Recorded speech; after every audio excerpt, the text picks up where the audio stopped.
வேதாகமத்தை வாஞ்சையோடு படிக்க வந்திருக்கும் ஒவ்வொருவரையும் கர்த்தர் தாமே ஆசீர்வதிப்பாராக.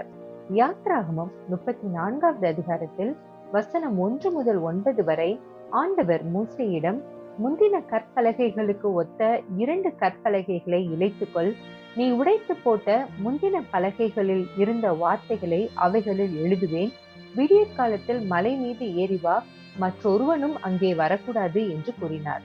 மோசேயும் முந்தின கற்பலகைகளுக்கு ஒத்த 2 கற்பலகைகளை இழைத்து அதிகாலமே எழுந்திருந்து கர்த்தர் தனக்கு கட்டளையிட்டபடியே சீனாய் மலையில் ஏறினார். கர்த்தர் ஒரு மேகத்தில் இறங்கி, கர்த்தர் இரக்கமும் கிருபையும் நீடிய சாந்தமும் மகா தயையும் சத்தியமும் உள்ள தேவன் என்ற தம்முடைய நாமத்தை கூறினார். மோசே, இந்த ஜனங்கள் வணங்கா கழுத்துள்ளவர்கள், எங்கள் பாவங்களை மன்னித்து உமக்கு சுதந்திரமாக எங்களை ஏற்றுக்கொள்ளும் என்று மன்றாடினார். 10 முதல் 28 வசனங்கள் வரை தேவன் இஸ்ரவேல் ஜனங்களோடு உடன்படிக்கை செய்து அதிசயங்களை செய்வேன் என்றார். இஸ்ரவேல் ஜனங்கள் அவர்கள் போகும் இடத்தில் உள்ள ஜனங்களோடு உடன்படிக்கை செய்யக்கூடாது, வார்ப்பிக்கப்பட்ட தெய்வங்களை உண்டாக்க வேண்டாம், புளிப்பில்லா அப்ப பண்டிகையை கைக்கொள்ள வேண்டும், ஓய்வு நாளை கடைபிடிக்க வேண்டும் போன்ற கட்டளைகளை கொடுத்தார். மோசே 40 நாள் இரவும் பகலும் தேவனுடைய சமூகத்தில் அப்பம் புசியாமலும் தண்ணீர் குடியாமலும் இருந்து 10 கற்பனையாகிய உடன்படிக்கையின் வார்த்தைகளை பலகைகளில் எழுதினார்.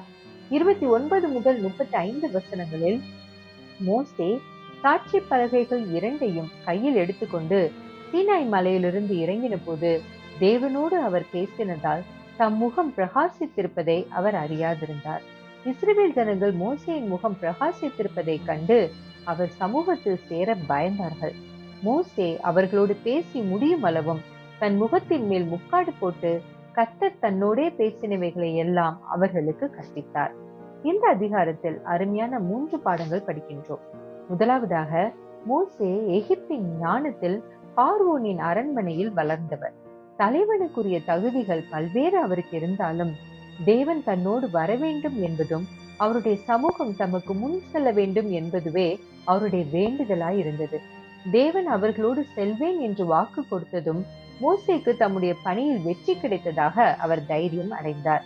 இன்று நாம் உலக மேன்மைகளை குறித்து பெருமை பாராட்டுகிறோமா, அல்லது தேவ பிரசன்னமே நம் வெற்றியின் ஆதாரம் என்பதை மோசேயை போல் வாஞ்சிக்கின்றோமா? சிந்திப்போம்.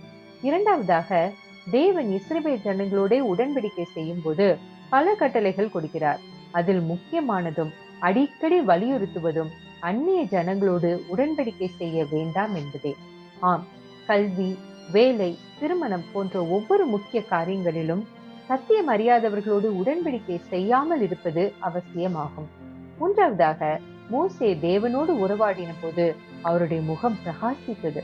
இந்த பிரகாசம் இஸ்ரவேலர்கள் தேவனுக்கு பயப்படும் பயத்தை பெறுவதற்கு வழிவகுத்தது. பாவமே இருளை தருகிறது. தேவனுடைய வார்த்தைகள், அவருடைய பிரசன்னம் இருளை நீக்கி நம்மை பிரகாசிக்க செய்கிறது. மோசே கிறிஸ்துவுக்கு மாதிரியாக இருக்கிறார். கிறிஸ்துவும் பரலோகத்தில் இருக்கிற தம்முடைய மகிமையை பாவ மனிதர்கள் பார்க்க முடியாது என்று மாம்சத்தில் வந்தார். பரலோக மகிமையில் வந்திருந்தால் பாவ மனிதர்களை அணுகுவதில் கடினமாக இருந்திருக்கும். எனவே பரலோக மகிமையை விட்டு தம்மை தாழ்த்தி மனித சாயலை எடுத்து பாவத்திலிருந்து விடுவித்து மனிதனை பரலோகவாசியாக உயர்த்த வந்த கிறிஸ்துவின் தியாகம் ஈடு இணையற்றது. ஆமென்.